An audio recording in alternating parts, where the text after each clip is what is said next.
There is no way to hide it. I am huge. I just sneezed and peed myself. Wonderful. Hi guys, welcome back to my channel. In today's video, I'm gonna be giving you a 31 and 32 week update, simply because we are going on holiday tomorrow to Austria, and there is a very high chance that I will not get to post a video until next weekend at the earliest. So let's just throw those two updates into one. If you're new here, hello, my name's Eileen. I'm an American expat living in Switzerland. If you watch my videos every week, you have to hear that every video. All of my videos lately are pregnancy updates as we are on our way to having baby number 2 after 7 pregnancy losses and a successful round of IVF. So I'm glad you're here. If you like this video, check out some of the others and click that subscribe button. You guys, first look at my new fancy phone. Oh, it's the 11 Pro Plus, whatever it's called. Ooh, ooh, ooh. Truth be told, my other phone broke. I had to get something and I was like, let's go big. Go big, and I'm at home. Go big or go home, go big, I'm at, anyway. So let's get started with today. I'm officially 32 weeks. And let's look at what that means for the size of the baby. If we're doing fruit, my baby is the size of a cantaloupe. Which cantaloupe, you ask? This one or this one? Who knows? But if we want to have fun and do our movie and TV props, as you guys know I love to do, we are the size of the volleyball from Top Gun. Not Wilson in that movie with Tom Hanks. What was it called? Castaway. Not the volleyball that's in my son's toy room, the volleyball from Top Gun. Which apparently when they were getting props, they were like, we need one that's about the size of a 32-week pregnancy. If we want to do 80s and 90s nostalgia, we are as big as a Polly Pocket Adventure playset. I never had these. That is a square baby, and that would be very painful to give birth to. That's the size of the baby. Baby's just growing, growing, growing now, about 4 pounds, losing the lanugo, which is like the crusty, I don't know, I'm not a doctor. Look all that stuff up online. I'm just here to give you the entertainment to tell you how big the baby is. Symptoms, first of all, there's no way to hide it anymore. I am massive. My bump has gotten so big. It is so low. I find myself sometimes walking around holding it up. I'm really, really lucky. I haven't gotten any stretch marks, and bad mommy alert, I haven't used any creams or lotions or rubs. I know people put like cocoa butter on and all this great stuff, but I just haven't, and I haven't gotten any stretch marks. So I'm super, super lucky in that sense. Another symptom I'm having is my belly button feels like it's ripping apart. It's just my stomach is stretching so much. No stretch marks, but it's stretching. Anyway, that my belly button feels like it's stretched, and it's really not painful, but just feels kind of gross. Like it makes me want to throw up a little bit, which you can understand. The baby is kicking for its life.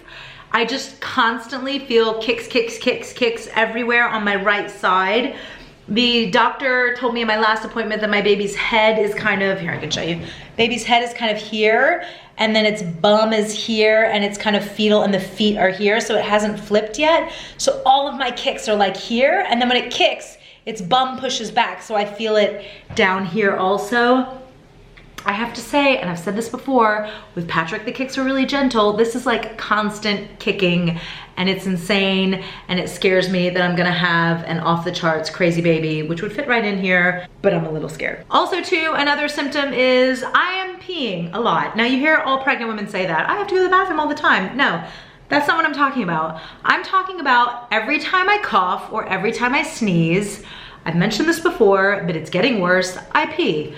I need to be wearing something down there to block all this pee, but this had better sort itself out after I have this baby. I am gonna be doing Kegels for my life because that has to stop. That's not a good look. Also too, my acid reflux is still really bad. I've got my Gaviscon from the UK, which helps, but I had a really bad incident the other night. I'm still sleeping sitting up, but the other night I was like, no, I wanna lay down, I'm tired.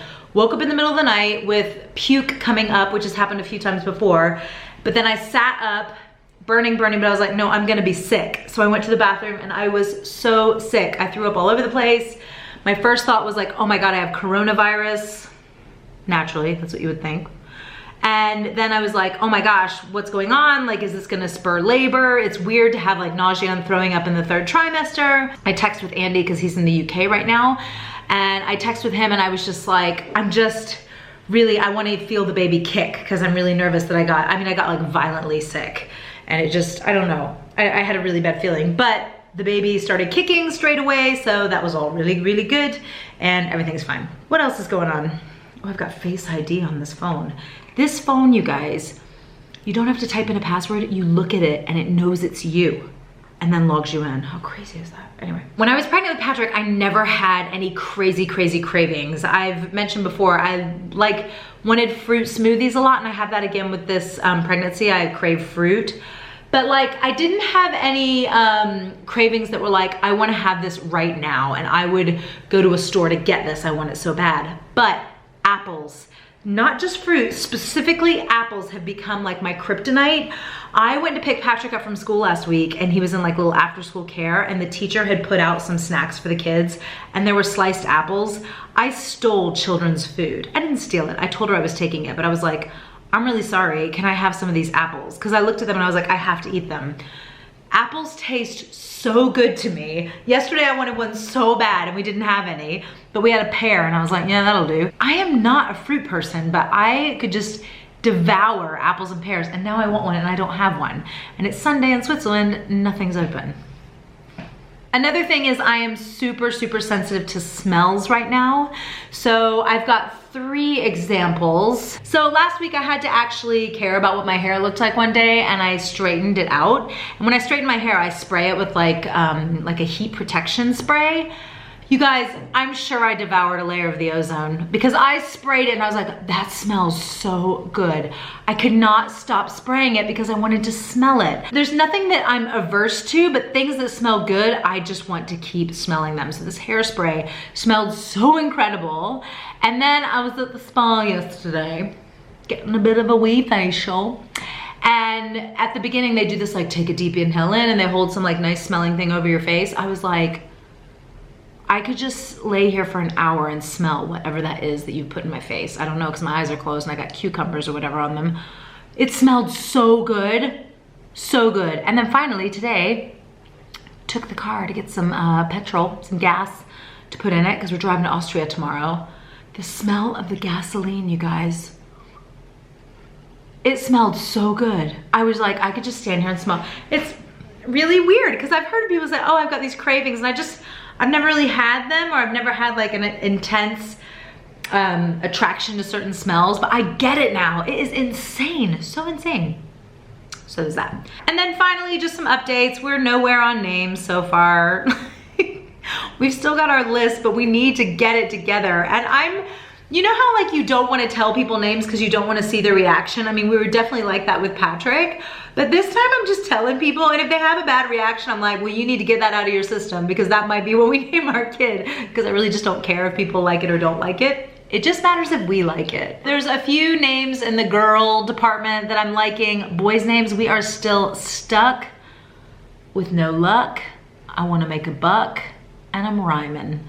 We're just stuck, we got nothing. We don't gravitate to really like off the chart unique names. We want something that is classic. I'm really into like the old school names that are making a comeback, which really helps me on the girl front, but on the boy front, I don't know. We're struggling. I got a few I like. I don't know, but Andy and I have to get on the same page. And also finally, I had an amazing baby shower this past week, which was so fantastic because baby showers just aren't really the done thing in Europe. But luckily I have a few American friends at the international school who were like, yeah, absolutely, let's do a little shower. It was really small and we didn't play games. It was just a really nice lunch with my close girlfriends. And I had a friend there from South Korea and it was her first baby shower, which was really exciting.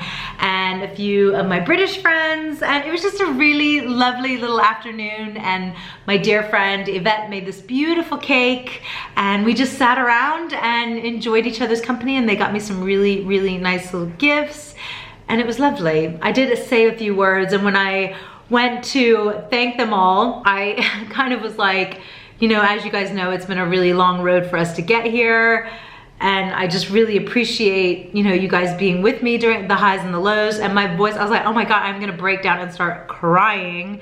And I haven't really delved mentally too deep into the road that we've been on to get here with all of our pregnancy losses.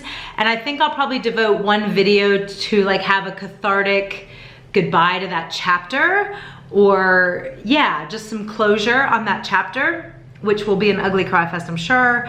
But I need to revisit it before I welcome this new life, because I don't want it to sneak up on me after the birth. But I thought I could talk about it very easily when I was saying thank you to everybody. And then once I started talking, my voice started to break and I was like, oh, actually there's still some stuff there that I need to like work through and move on.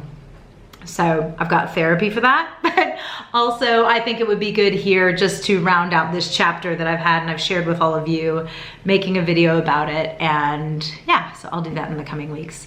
That's all for today, guys. Like I said, we're off to Austria tomorrow. I will get some footage while I'm there. It's a ski trip. It's gonna be loads of fun with some dear friends of ours, and I will be back for a 33-week update when we return. I hope wherever you are, you're having an awesome, awesome day, and I will talk to you soon. Bye.